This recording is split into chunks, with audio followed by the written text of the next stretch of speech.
Why this is little dwarf playing games while rambling incoherently into a microphone?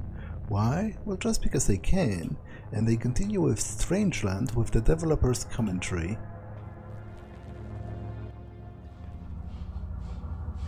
Looks even less fun than before. I liked him more with the grin.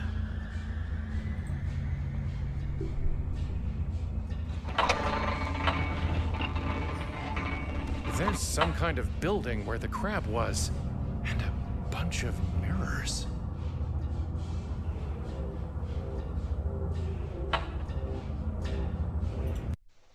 In college, I spent a semester living in Spain as part of a Spanish immersion program, and it was really an isolating experience initially.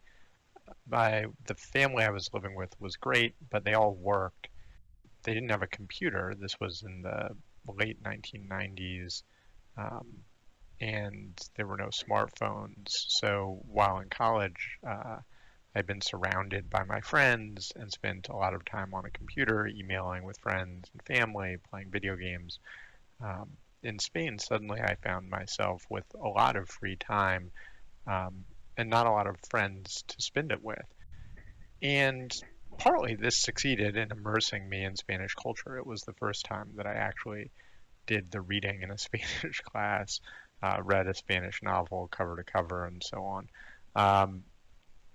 But it also just gave me a lot of time to explore the city by myself. And conveniently, the apartment I lived in was in walking distance to the Prado Museum, which is one of the great museums of the world. And as I explored the Prado Museum, which is very inexpensive as a student, I discovered Goya had a whole gallery devoted to him. And I had seen a little bit of Francisco Goya's works in Spanish classes back in the US. We had studied the Caprichos, which we quote in Strangeland. But to see the paintings, the etchings, right there, the real things in front of you, one after another, is really powerful. In particular, I was transfixed by the painting of Saturn devouring his son, which is an amazing work of art. It's even more amazing to me that it was a mural that I believe Goya had in his breakfast room. It tells you, I think, a lot about Goya, that he wanted to spend his meals looking up at that painting, which combines the image of Saturn is not the image of a divine titan of immense power. It's the image of a terrified being, clearly understands that he is on the precipice of destruction, rending his child, not swallowing his child whole as the mythology goes, but ripping its limbs off with his teeth. And he knows it's wrong. And the painter has caught him in the act. And Saturn turns to look straight at you, straight at the painter, with a look of shame and terror, not a look of power, not a look of rage. And, Goya, I think, was really a master of capturing that grotesque element of humanity. Physically, Saturn is grotesque, but even more than that, you see the psychological grotesqueness of abusing power, of fearing the loss of power, fearing mortality. And that's not the only one of his paintings that has that power. There's a wide range of paintings in that gallery that are amazing.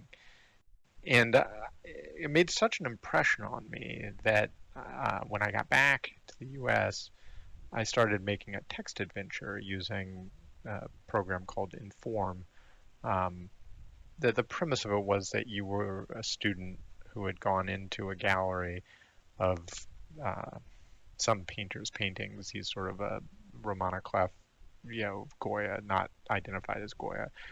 And as you examine the paintings, you're sucked into them, and there are 5 different works from different times in this painter's life, corresponding to some of Goya's works. And it was sort of a psychological exploration of the themes of those paintings. I finished it, but didn't release it, or maybe I got close to finishing it and abandoned it. But it didn't, nothing about Goya lost its hold on me, and so I was really pleased. Maybe pleased is the wrong word. Compelled when the opportunity arose in Strangeland to build on Goya's themes, to incorporate them. And obviously in the feral stranger devouring the homunculus, it's a direct reference of Saturn devouring his son. The poster or the note here has language from the Caprichos, trying to show the way in which Goya's themes influenced the themes of Strangeland. Okay, so let's get devoured.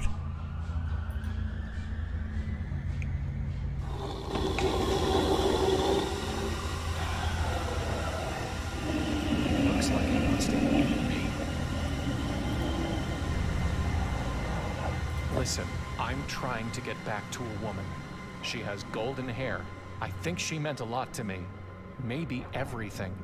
Maybe the only thing. So I think she probably meant something to you, too. You know her, don't you? You want to find her, too. Don't just growl at me. Help me get back to her.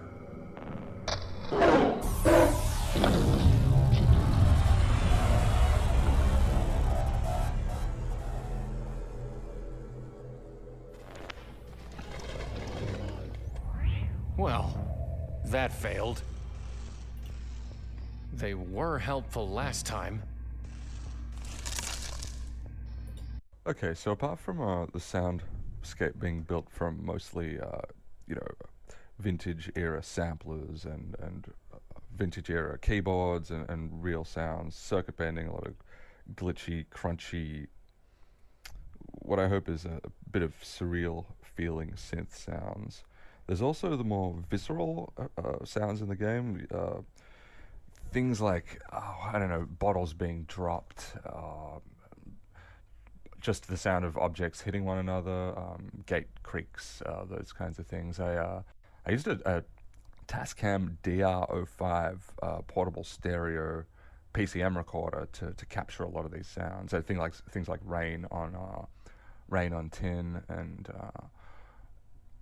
I think electricity. I used actual arcing electricity recorded in stereo. I'm pretty sure the thunder, just waiting for thunderstorms and stuff like that. But yeah, I also had a lot of fun just getting out in the field with this fantastic. If anyone's into recording Foley out in the real world, you cannot be beat for economy. The Tascam DR05 mini portable stereo recorder, fantastic little unit, and some of the sounds you pick up with that thing, it sounds realer than real life when you play it back over. I wish I was recording on it right now. Then my voice would sound a lot cooler. But shout outs to Nick for lending me the headset I'm using to record right now. Quite handy. Shouts, bro.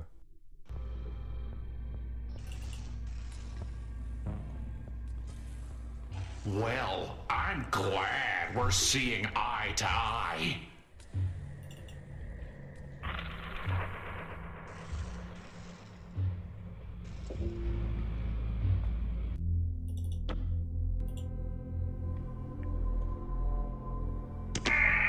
How thoughtless.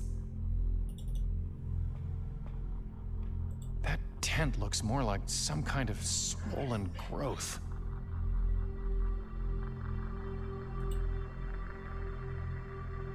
There's something back there, behind the webs. Whilst a lot of people won't or haven't noticed it, there is a finely thin gradient effect applied to every text that appears on the screen instead of a standard LucasArts monotone color. I felt like a gradient would work a lot into being more aesthetically pleasing to the eye and essentially make the fonts look more refined.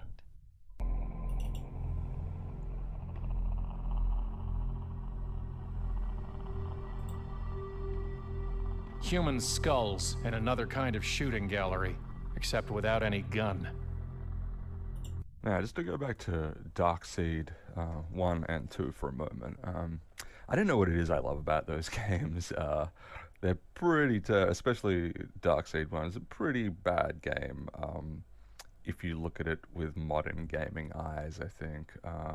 Obviously, nostalgia plays a big part. I mean, I think that's a big part of why I like making these style games. Is I enjoy the nostalgia factor. I make them for me mostly, and just hopefully what I like translates to what other people like too. And I like when that's the case, because I do like to show people what I can do. I like to entertain people in some measure. But Darkseid has always been a really interesting one for me. Number 2 is so bad it's good. Number 1 is so good it's bad or something. The Geiger stuff just doesn't really mesh in with either of the games very well, and it doesn't surprise me when you hear that Geiger himself hated what they did with his artwork for the first game, and refused to actually produce any artwork for the sequel. He just, I think, gave his permission to grab his paintings wholesale and Photoshop them into the game, which definitely doesn't work for me. I think what I have no mouth and I must scream. I think was that Horrorsoft that made that. No, not Horrorsoft. Whatever. They had a Geiger esque look to a lot of the graphics, but it was obviously blended into the actual game artwork, which I think is a lot of it. But back to Darkseid. Fascinating, quirky, not really scary, but just totally oddball games. And I love the Twin Peaks influence in Darkseid too. I don't know, I just kind of wanted to bring some of the best tiny little best bits of the Darkseid universe into Strangeland. Obviously we have a dark world version of the quote-unquote light world in Strangeland, but I feel like that doesn't really mirror what Darkseid was doing. If anything, I had Link to the Past more in mind with that, even though everything kind of does go black and Geiger-esque. Okay, I'm not good at explaining my own artwork. But no, Darkseid, big influence. Forget where I was going with that. Darkseid is just an enigma, and I kind of love it.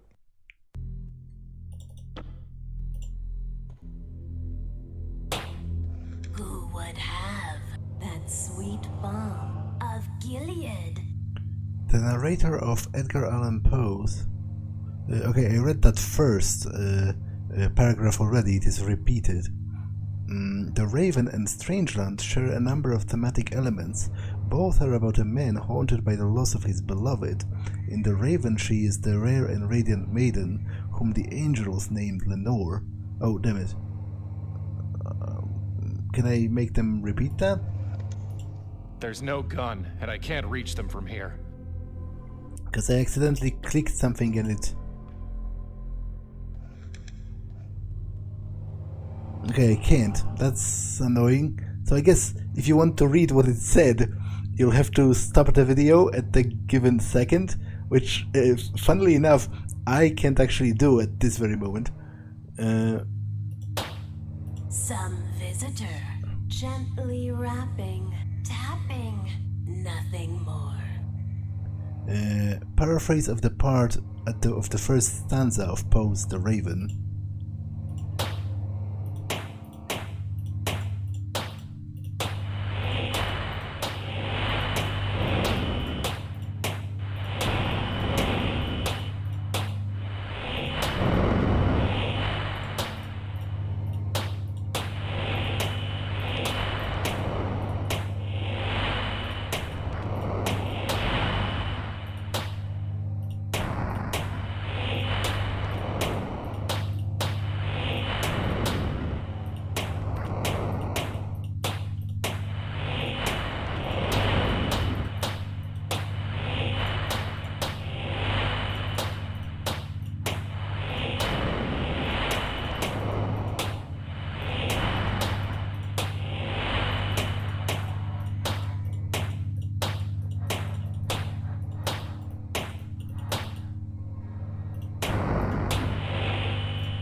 dialogue is patterned after The Raven, but not taken directly from it. The first two lines paraphrase the poem's verse, "On this home by the horror haunted," but the rest is only loosely connected to the original text. By horror haunted, where you tremble, shamed and daunted, there is something you have wanted. One thing only, nothing more. Paraphrase of the first stanza of The Raven. Waiting here, within a bottle, the promise of surcease of sorrow. Paraphrasing of The Raven. Eagerly I wished the morrow, vainly I had sought to borrow from my book surcease of sorrow, sorrow for the lost Lenore. A vacant past, and no tomorrow. Will you take it, we implore? As noted in The Raven, the narrator of the famous poem The Raven asks, is there balm in Gilead? Tell me, I implore." Yes? Take it, we implore. There's a bottle labeled Balm of Gilead. It's empty. Oh, blind stranger. This dialogue is also patterned on The Raven, but not taken from it. Thought you in this place of danger to find some friendly face or welcome manger? And she brought forth her firstborn son, and wrapped him in swaddling clothes, and laid him in a manger, because there was no room for them in the inn. From the Gospel of Luke. Some escape within a drawer? Fool! There is no balm, no calm, no Aiden. The narrator of The Raven asks if he will mend Lenore again in Aiden. Shouldn't it be meet? What does it mean if he will mend? Tell this soul with sorrow laden, if within the distant Aiden it shall clasp a sainted maiden, whom the angels name Lenore. Aiden is more familiar as Eden. The narrator is asking whether he will meet his beloved again in paradise. The skulls offer the same grim answer, albeit paraphrased differently. Nevermore. Gilead is gone, and so's your maiden. So keep this pain inside your cranium, and bear its burden evermore. In connection with Primordia, I talked a lot about how my great aunt Virginia Mishnan was a poet, a successful poet, published poet, and one of her poems, The Inheritors, really provided one of the key inspirations for Primordia. And because she was a poet, some of the early poems that I learned as a kid were just her poems. The fact that she was a family member made it more worth my while to remember them. But setting aside her poetry, for me, and I think probably for millions of American school kids, the first poem that really got drilled into my head was Edgar Allan Poe's The Raven. You know, I think part of it is that there are not so many American poets of that vintage, of that stature, and so he just sort of lucked his way into the American canon. You know, and I think part of it is it's a thematically pretty simple poem. Doesn't mean that the themes aren't incredibly powerful, but they're approachable for a kid.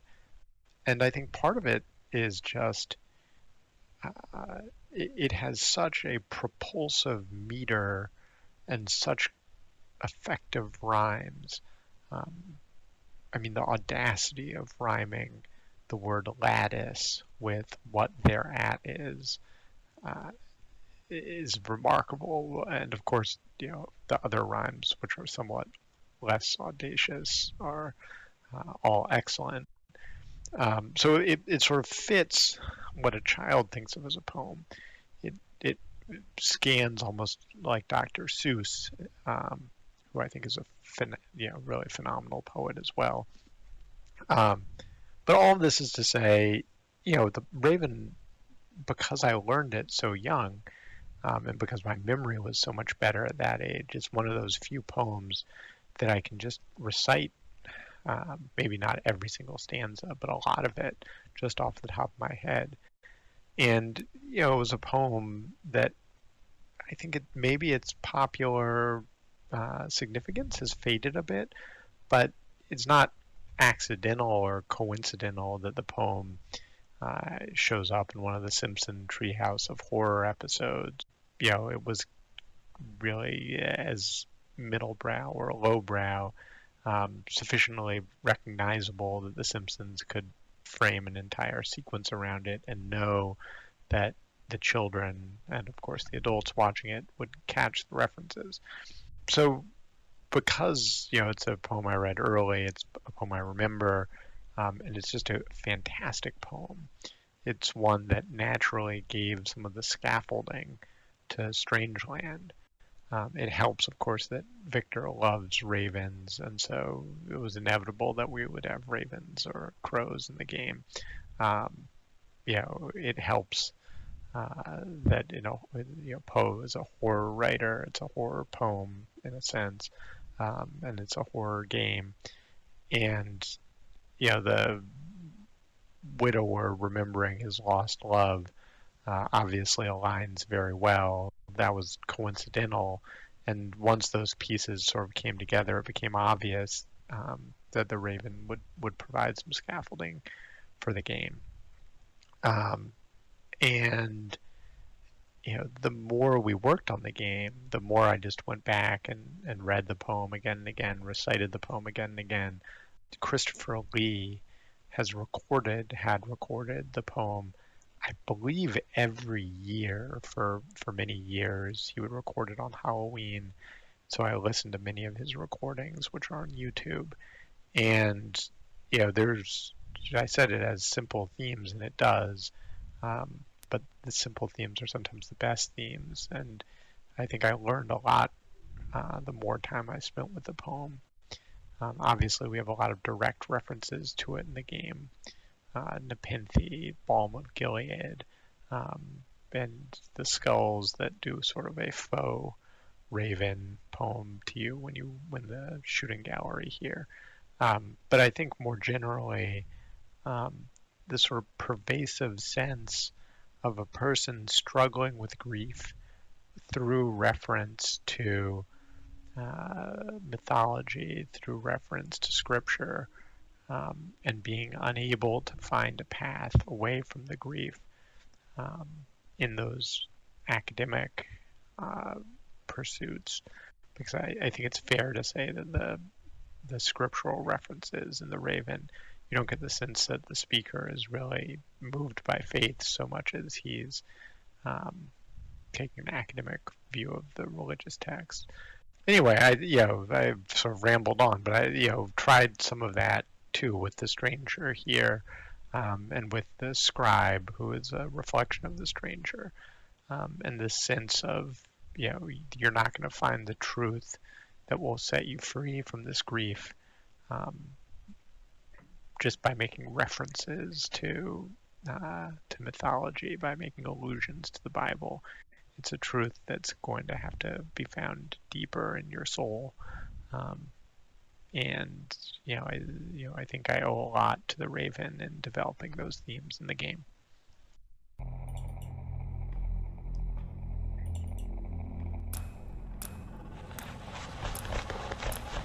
Is someone there?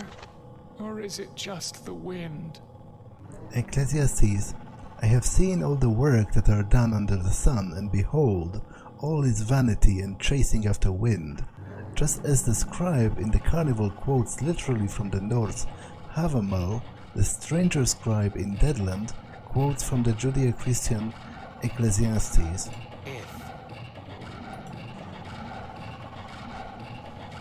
I think I preferred the noose. It's like looking in the worst mirror imaginable, except he doesn't have eyes. The eye is never satisfied with seeing. It's some kind of drainage bowl, or bowel. It's another raven that looks like me. Hello? It seems to be ignoring me. You're good for the goose, good for the whatever that is. The stranger alludes to the idiom, good for the goose, good for the gander. What works in one case works in another.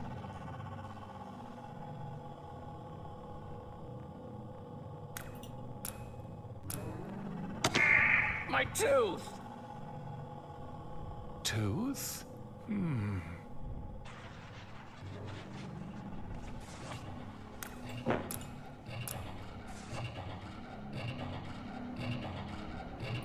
I've always been fascinated by elements that appear in multiple mythological traditions that seem related in some very early primitive way, so that the same themes, same symbols show up all the way across the world in different forms. And the serpent is a really good example of this.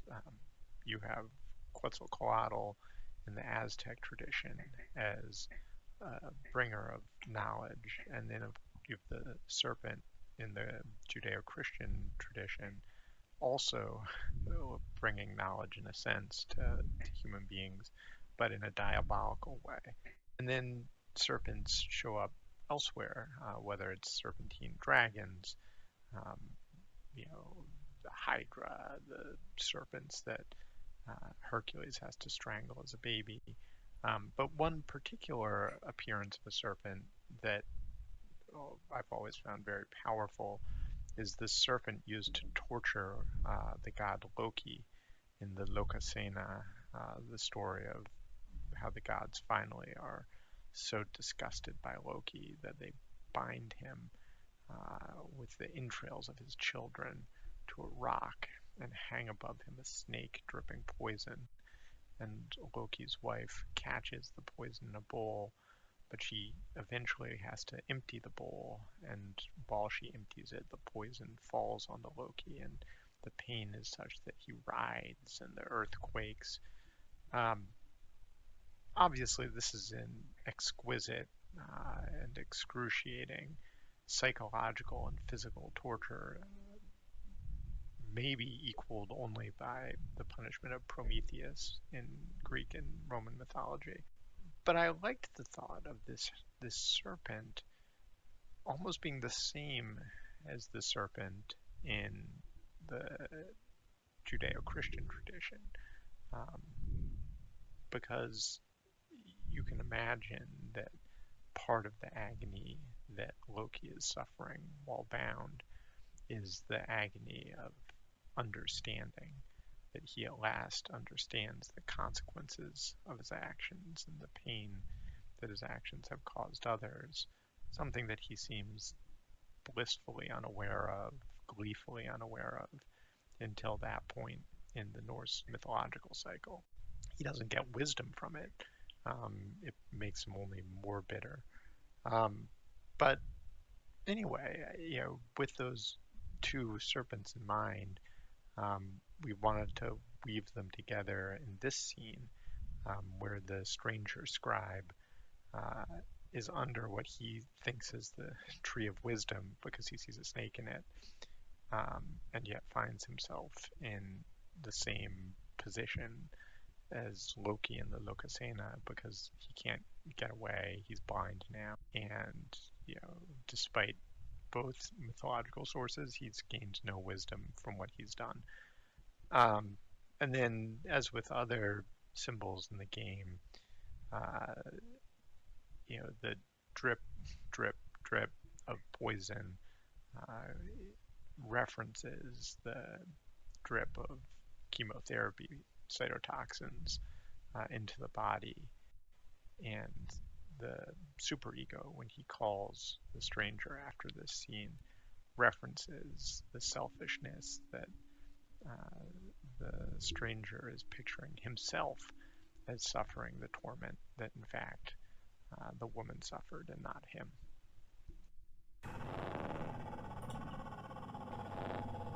You look just like me. Two men can look the same and yet see very differently. No, really. Are you me? A stranger asks a blind man, "Who am I?" But how can he possibly expect an answer? Wait, tell me your name. Yes? I don't know. You see? See what? That you are begging the question. That is, the stranger is engaging in the fallacy of assuming that the stranger's scribe is capable of identifying the stranger. Well, what's your name? The dead know nothing. They have no further reward, and even their name is forgotten. It's not just you. Everywhere I look here, I see us. Ego of egos. All is ego. Vanity of vanities, all is vanity. The stranger scribe is employing a double entendre here. First, ego as a synonym to vanity. Second, the stranger is often identified as ego, and here in Deadland, everyone the stranger meets is himself a form of the stranger. You really don't know your name? Well, I remember the name Gershom. In Exodus, Moses names his son Gershom, a Hebrew name signifying a stranger in a strange land. But whether it's mine, or yours, or both of ours, I can't quite say. Just as the scribe in Strangeland suggests, the full title could apply to either scribe or stranger, so could the name Gershom be applied to the stranger. What I can tell you is, a good name is better than a fine perfume. Listen, I was trying to get to a woman, and this thing, this dark thing, it became a crab. And I think I killed it, but somehow it sent me here, wherever here is. And I need to get back to her somehow. That much I know. The dead, who have already died, are happier than the living, who are still alive. But isn't death different here? You ask, but I can't possibly answer. For in the realm of the dead, there is neither knowledge nor wisdom. Even if you can't tell me about death, at least tell me how to get back to her. There is a time to search, and a time to give up. This chapter of Ecclesiastes was memorably put into song by Peter Seeger in Turn, Turn, Turn. The ability to set each thing in its proper season is exactly the stranger's problem. He fails to understand that there is a time to weep and a time to laugh, a time to mourn and a time to dance. What if I'm not ready to give up? Pity anyone who falls and has no one to help them.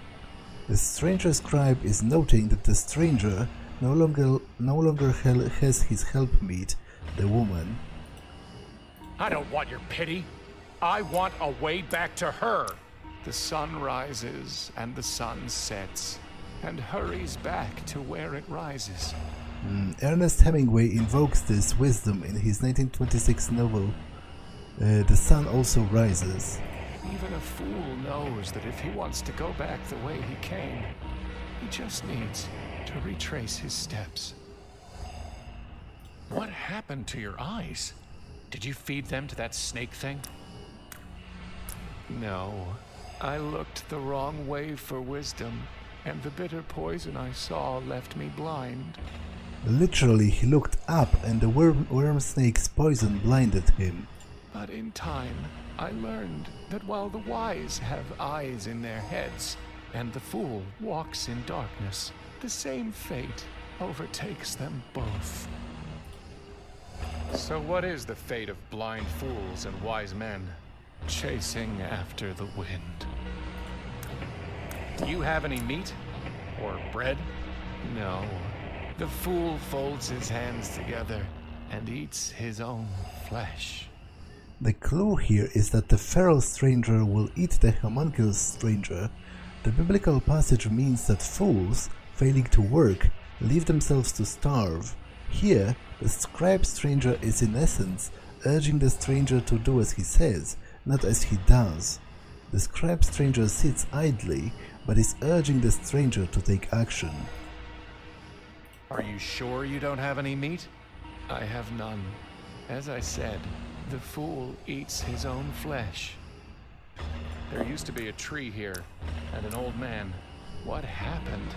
The wheel is broken at the well.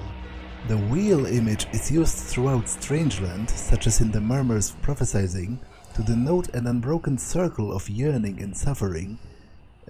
Compared to the Buddhist samsara, in Deadland, the stranger receives guidance for how to break loose from the cycle of loss and grief that he's trapped in by plunging into the well and meeting the cicada. And days have lengthened like a shadow. Here, the stranger scribe draws not from Ecclesiastes, but from Psalm 102.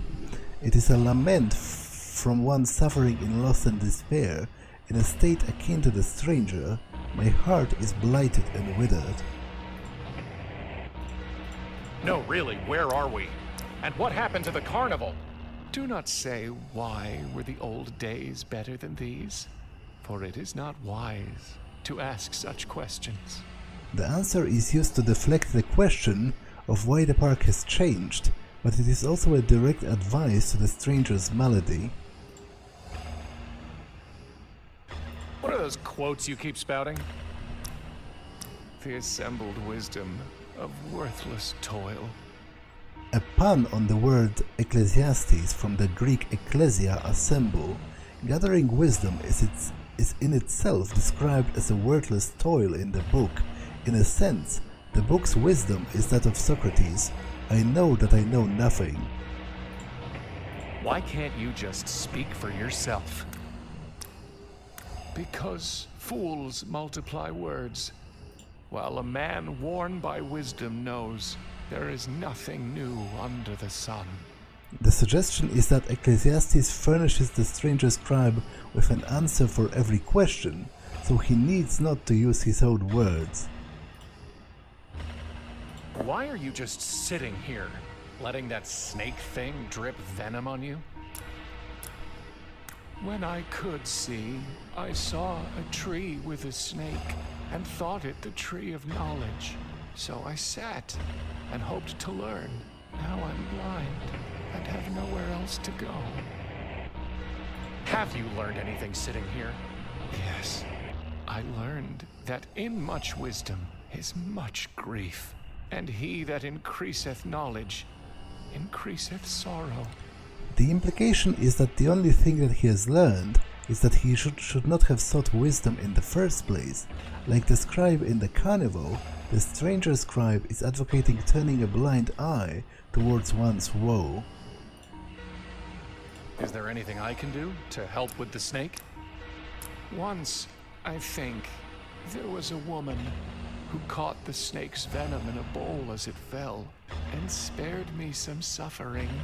In the Norse mythological poem Lokasenna, the god Loki is punished for his offenses by binding him beneath a poison-dripping serpent. His wife attends him, catching the poison in a bowl, but when inevitably she must empty the bowl, the poison drips onto him, inflicting agony until she returns, with the bowl in its proper position. Now I wonder if she was just a dream, or whether she became the tree. Ovid in Metamorphoses recounts a Roman myth of Apollo pursuing the nymph Daphne until, in answer to her prayer to escape from him, her river god father turns her into a laurel tree. The theme of a nymph's transformation and its association with the woman also appears in Rota's dialogue. Or was the tree all along? Is there anything I can do to help with the snake? If you could find a way to catch the venom. Goodbye. Remember the days of darkness, for there will be many. The sense here is not to dwell on the days of darkness, as the stranger and the stranger scribe have, but to prepare oneself for and accept the inevitability of great sadness even in a happy life.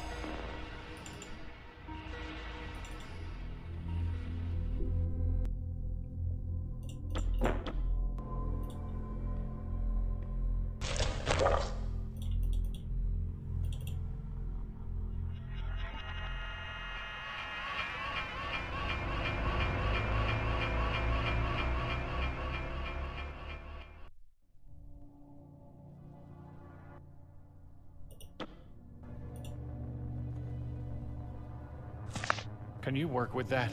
Oh, yes. Only black bile defies my craft. This is what's left from intellect gnawing at the roots of wisdom. From it would come something incisive. You need only give your order.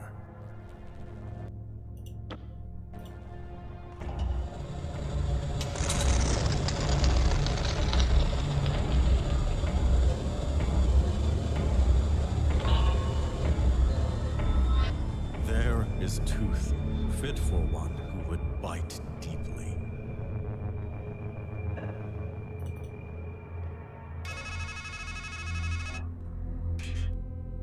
You always come back to the knife. But has it ever helped you? Were you ever able to cut loose from misery? To strike a blow against your demons? Never. Dull, dull, dull.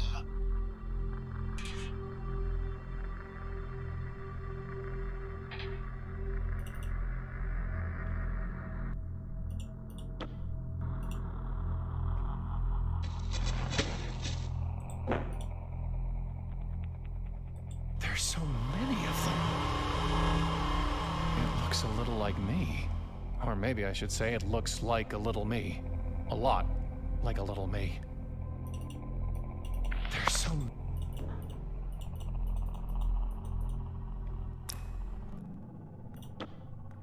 Might just work. Ah, well done. Plan.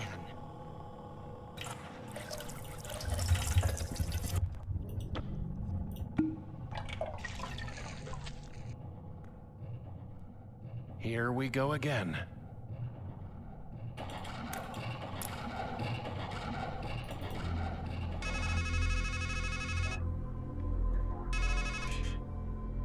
Is that what you think you are?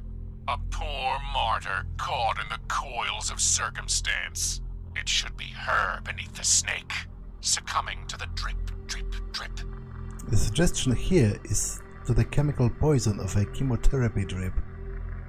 Of a death you cannot stop. Naive indeed. But you'd rather paint yourself a victim to blunt the pain of failure. The truth is sharper than a serpent's tooth, isn't it? That's a quote from King Lear, which is a play by Shakespeare.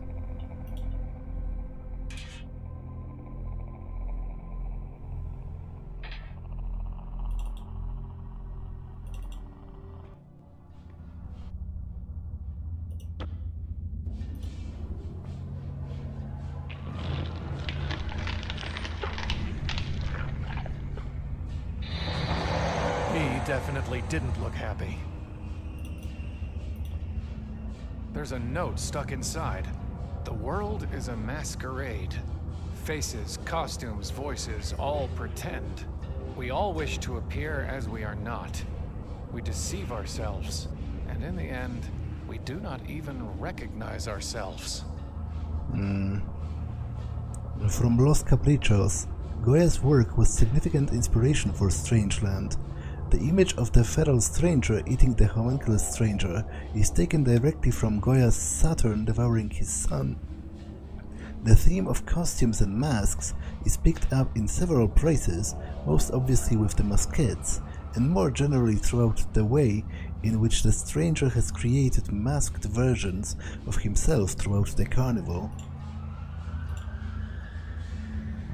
The sign reads, The sleep of reason produces monsters.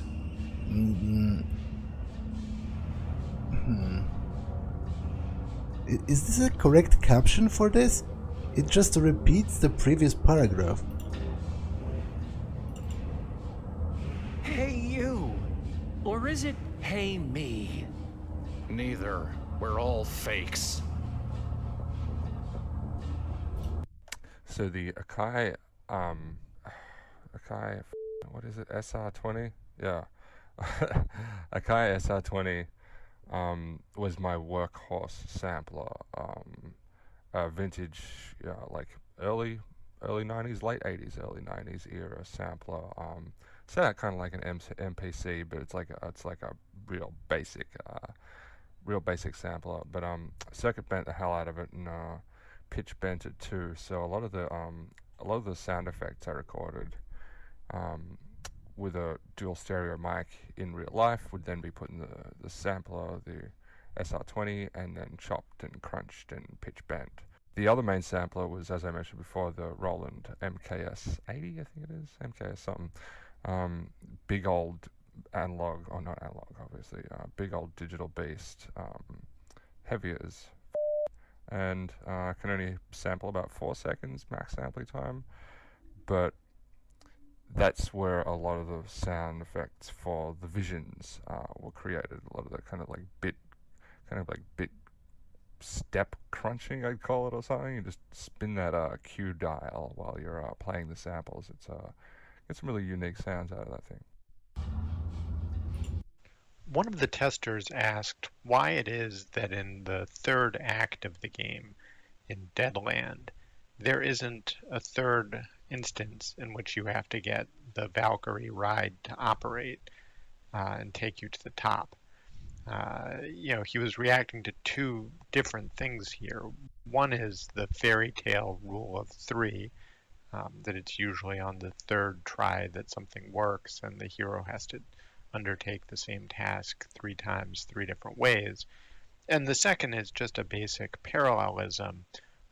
When Deadland includes reprises of puzzles in the first 2 acts, subject to some slight variation, why is that significant puzzle from the first 2 acts absent?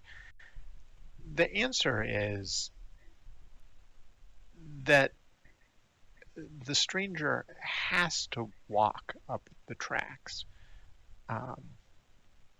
That is the third try. The goal is always to ascend successfully, to reach the woman he's trying to rescue, to reach the enemy he's trying to defeat. And that has been unsuccessful when the journey was expedited by using a roller coaster. And so it's really on this third time, when he walks the distance himself, that he's undergone the pilgrimage that makes him worthy of reaching the final destination of the pilgrimage. So anyway, one way of thinking about it is that in Deadland there are no free rides. Who are you? These 3 incarnations of the stranger, young, middle-aged, and old, correspond to the masqueraders next to the Valkyrie ride. Here, where there is only the stranger, there is neither a Valkyrie to bear him upwards, nor carnies walking the park. Just think of us as fragments. Masqueraders. Fakes. Masqueraders? You don't even have masks. If your friend the cicada were here, do you know what he'd say? Mask. From the Latin, masca. A cover for the face. A specter. A nightmare. These are all definitions of the Latin word, masca. And we all have nightmares here, don't we? Onkos was the Greek word. It meant the mask worn by an actor in a tragedy. It also meant a weight or a burden. The mass of misery that hangs on the head of one who suffers. Onkos as mass is most familiar to English speakers in the word oncology, the study of tumors. Okay, so kind of makes sense. I didn't really go this way when I was trying to decipher it. The woman's brain tumor is of course a burden, and also the source of a tragic mask the stranger is wearing. And we all have burdens here, don't we? Can you take off the mask? Set down the burden. Wake up from the nightmare. That's what you've been doing. Your mind is a matryoshka. But be careful. What's underneath could be worse. Where are we? The carnival? My head? Why not both? A Coney Island of the mind. A poetry collection, the title of which refers to the famous New York amusement park Coney Island. In its 13th poem, he writes, with unusual line spacing not reproduced here, I would paint a different kind of paradiso in which the people would be naked as they always are. In the purgatorio or limbo in which the stranger is stuck, by contrast, everyone wears masks. Can you help me find her? The woman. I know you know who she is. Sure thing. Walk up the tracks. Do it yourself. That's the whole problem. It's not a pilgrim's progress when you hitch a ride. John Bunyan's novel Pilgrim's Progress tells the story of a man weighted down by guilt as he travels through an allegorical terrain representing his doubts, despairs and travails, and encounters such characters as Mr. Despondency and Giant Despair. While we have sought to take a lighter touch with Strangeland, allegory is allegory. But you've still gotta get past us. Get past you? Sure thing. Just need to look us in the face. And say please. Worse? Sure, we put on masks for a reason, don't we? Maybe under all those layers of overcoats, there's only a dead rat. In the story Sideways Stories from Wayside School, Sammy, a reeking student wearing many layers of raincoats, is revealed to be nothing but a dead rat in disguise. Here, the reference also alludes to the inside Rota, the dead rat representing the lost spirit of youth, once inside Rota, and to T.S. Eliot's The Hollow Man. Let me also wear such deliberate disguises, a rat's coat. And what if there's nothing beneath? Please? Sure thing. Just tell me this. Do you remember what you called me? The man you were? I called you a hermit. Why? Because we were going to be alone anyway. Soon enough. And how about me? The man before you? What did you call me? Do you remember? I called you a fool. Why? Because we should have found a way to help her. Well, then, now it's my turn. The you who is to come. What did you say I was? Remember? I called you a hanged man. You gonna tell me why? Wishful thinking, I guess. Well, that's that. Except that you'll have to look at yourself again up there. Only it'll be worse. Up where? You'll see.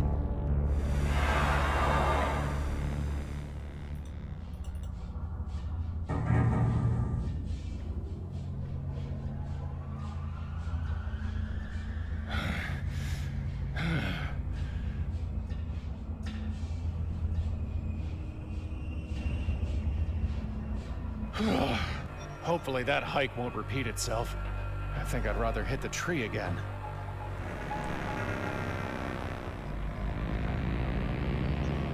Okay, I feel like this episode has been long enough, so I'm going to save and end it for now. That's all for this one, and I will see you in the next one. Bye.